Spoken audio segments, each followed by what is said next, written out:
जय श्री राम दोस्तों। स्वागत है आपका मेरे YouTube चैनल पे। मैं हूं कुणाल मालविया और आ गए हम एक नया सेट लेके, सेट डी, जो कि कोनम का होने वाला है, कंप्यूटर ओरिएंटेड न्यूमेरिकल मेथड का। तो इसमें भी हमारे 3 क्वेश्चन रहेंगे। पहला तो क्यूब रूट फाइंड करना है 5 का, अपनी रेप्सन न्यूटन रेप्सन मेथड से।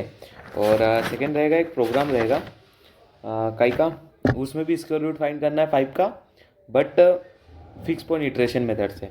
और एक थर्ड रहेगा जो गॉस साइडल मेथड रहेगी हमारी।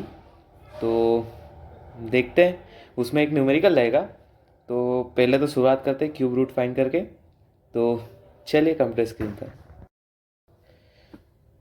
तो गाइस, जैसा कि आप देख पा रहे हो कि मैंने इधर सेट डी स्टार्ट कर चुके हैं। फर्स्ट क्वेश्चन है हमारा, find the cube root of 5 using Newton Raphson method, correct up to 4 place of decimal, वो 0.001।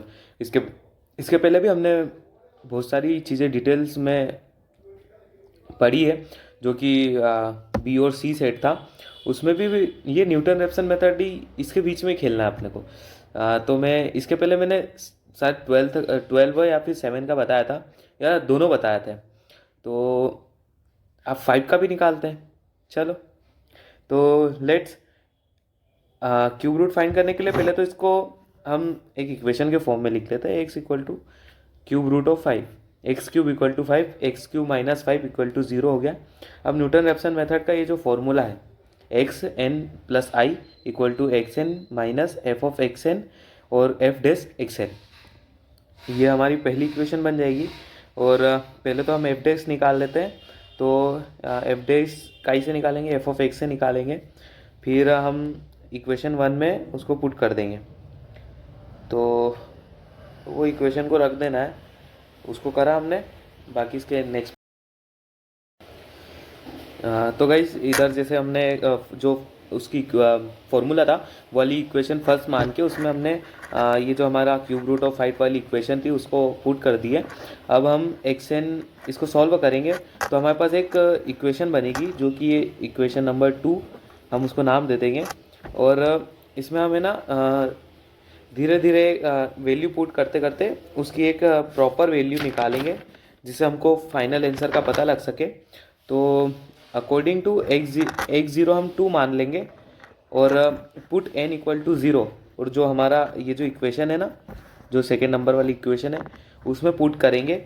अपने को आगे की वैल्यू चाहिए, जैसे ये एक्स एन है तो आप आगे भी चलना पड़ेगा ना, बढ़ना पड़ेगा आगे। तो हम धीरे धीरे एक्स एन, एक्स टू और ऐसे वैल्यू करके निकाल के हम इसको सॉल्व करेंगे। तो एक्स ज़ीरो को हमने 2 मान लिया और एन इक्वल टू 0 करके हमने ये पुट करा। तो इसको सॉल्व करने के बाद 1.7500 आई है। अब हम एन को आगे बढ़ाते हैं, एन इक्वल टू 1 करते हैं, उसको वापस से सेकेंड वाली इक्वेशन में पुट करते हैं। तो इसको सॉल्व करने के बाद हमारे पास आ जाएगा 1.7108, ये आगे।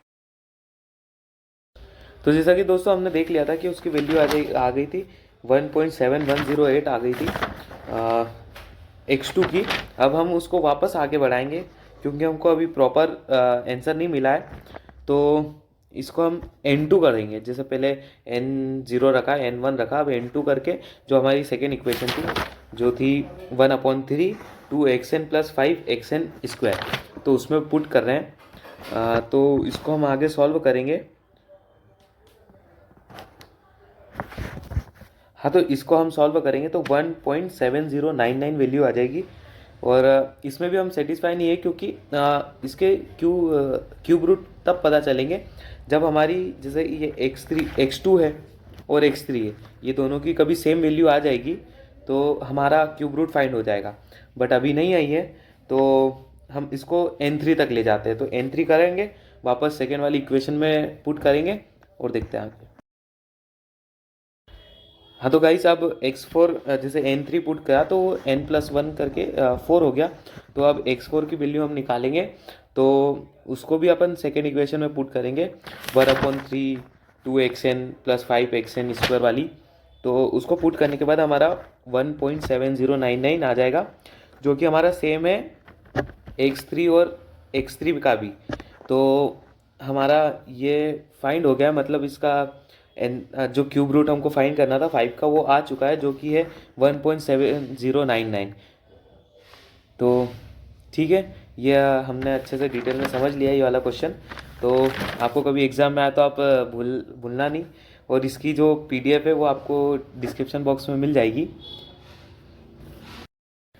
तो गाइस जैसा हमने देखा कि हमने सेट डी स्टार्ट कर चुके हैं हम, उसका हमने पहला क्वेश्चन देख लिया है, क्यूब रूट ऑफ 5 फाइंड करना था जिसमें न्यूटन रैप्सन मेथड की मदद से।